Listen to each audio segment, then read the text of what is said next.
This video is more of a show and tell of some of the projects I've been working on with these zines. This was a specific,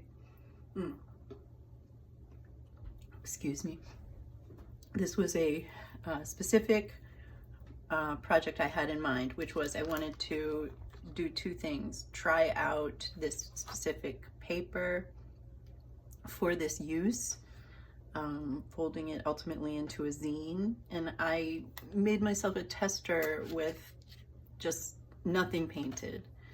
I keep some of these like in a cellophane envelope for storage, and this is one of those things that tells me, you know, I just jotted down on a post-it like just some info so I can go back and remember that if I need to. But yeah, it just was an example to see if I even liked holding it, which I did.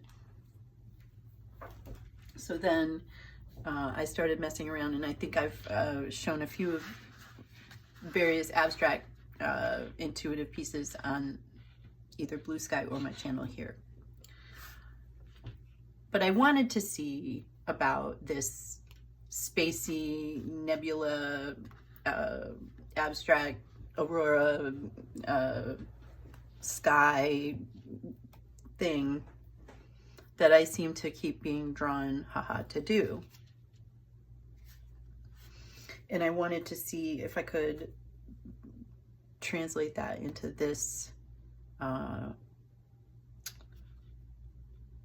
is this a medium? Into this form, I should say. So this was previously, each one of these was previously a single large sheet of paper.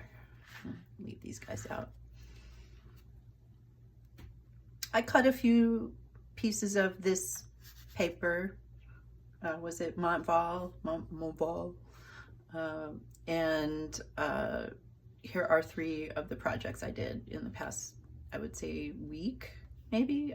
It all blends together because I just keep going and starting new things and having other things drawing and talking about new things, and then going back and revisiting things that were sitting there flattening, and then starting new things in between all of the, you know, like the things, I mean, like everyone else, getting everything else done. So it's a long way to say I wasn't so sure about, I'm not so sure about if I like my spacey thing in this form, but that's what I say now. And so I've also learned to hold on to some of these because later I might change my mind, or at least have this video, right?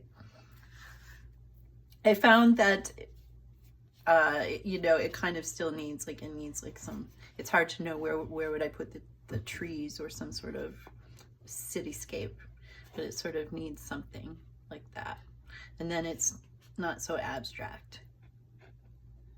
Although one could argue everything is abstract because our brains are abstracting things from the environment into our perception. But again, too early for metaphysics. I wasn't so sure about the magenta. I didn't want to cooperate on this paper, but I loved how this, oops, big fingers in the way. I loved how the yellow worked with the teal over here. That I just loved. But in order to do sort of the quote unquote stars, it needs something, it needs contrast. So so I wait for everything to dry on the under layer, and then I put a layer of Payne's gray over the top. And paper quality has a lot to do with how that will work, how that process works, because you're re-wetting re-wettable paints. So very delicate brush, very delicate hand, which isn't always me, and it's good practice. So it dried strangely in these different areas. Couldn't really tend to everything, but I still like what it taught me.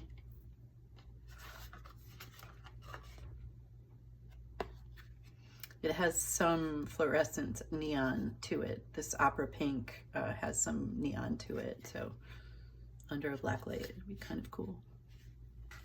So So then I sort of was realizing it needs more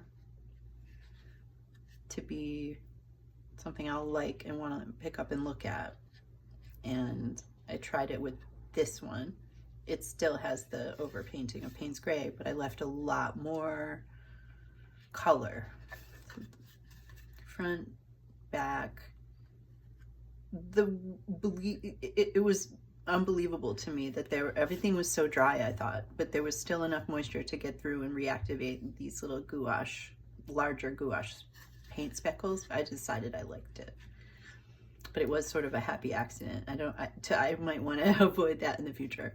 And I added little dots that are fluorescent, so they're kind of cool under.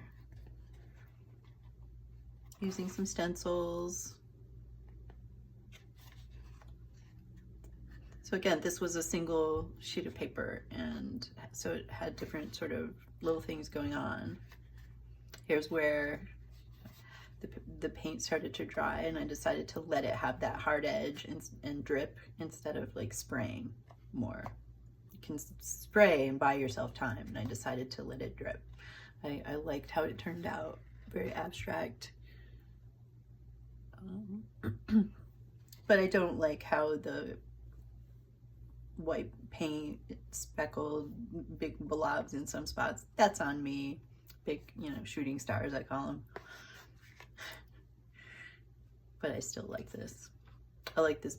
So I felt like I was improving.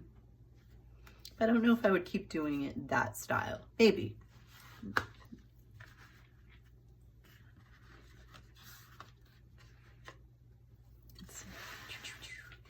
Then there was this one, and this was a little different. This was my left hand non-dominant hand exercise on the same piece of paper with the same palette, but with this time a palette knife.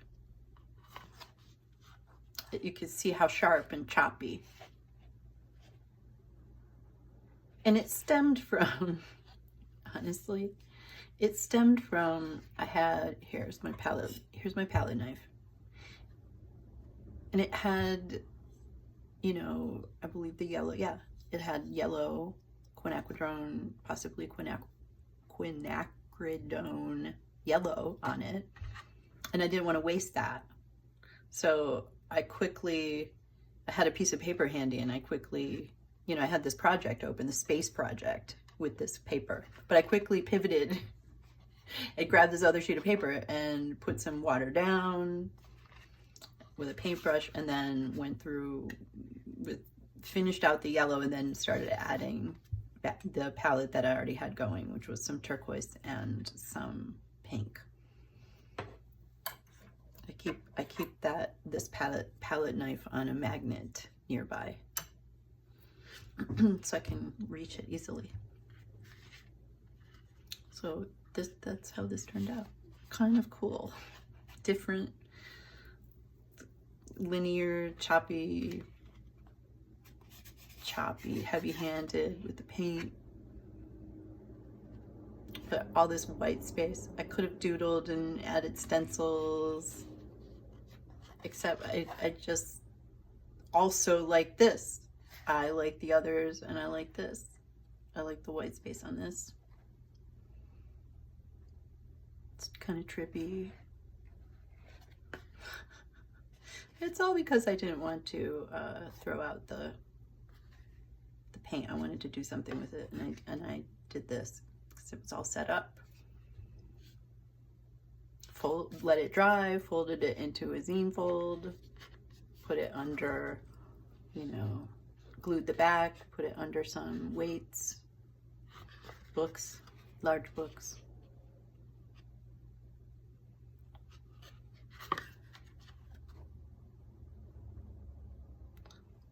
So very grateful that I have the chance to even do this.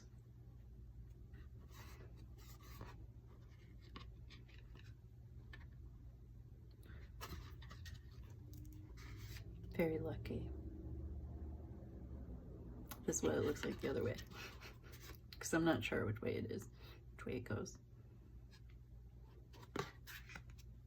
But this was the sort of throwaway, don't waste the paints, last minute, I'm packing everything up, the lights were off, I turned the lights back on, and I believe I might have even filmed myself do this.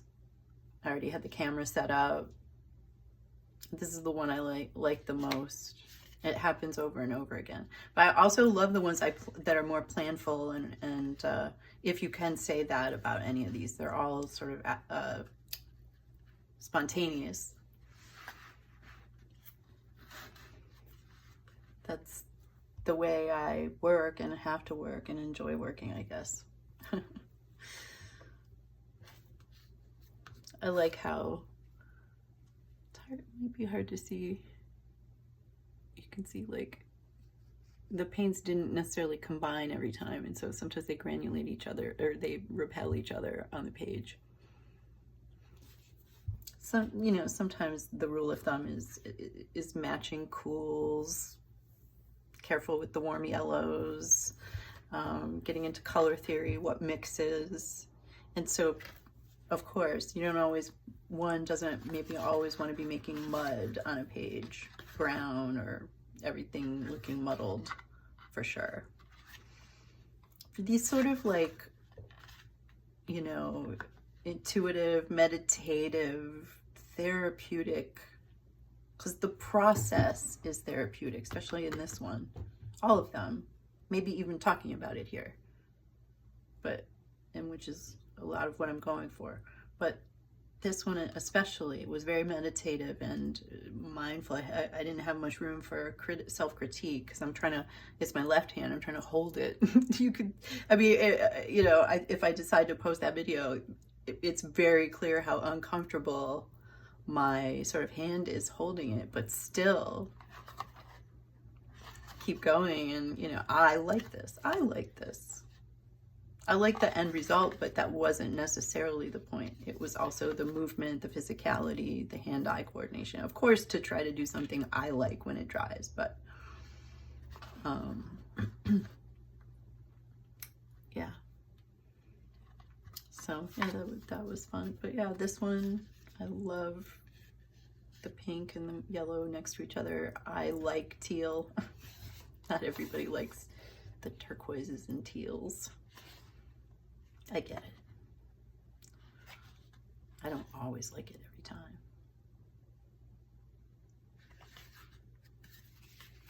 And yeah, this one of the early ones. Like, can I do this? Well, I have to work on the stars a little bit and the contrast, and not let the yellow turn to green. That's for another day. I think I did okay here. Here, I didn't care. Here, I was like, green away. All the colors are here. If you look close up, like blue, this turned blue, like a periwinkle. It's fun to see how things mix. But yeah, this was just the palette knife chopping away. Obviously, no thought as to how it was gonna fold ultimately, because, you know, if I were thinking about it, I would balance something out differently. I could add something here, or, you know, add typeface if I wanted to. Sanctuary, maybe, if there is such a thing.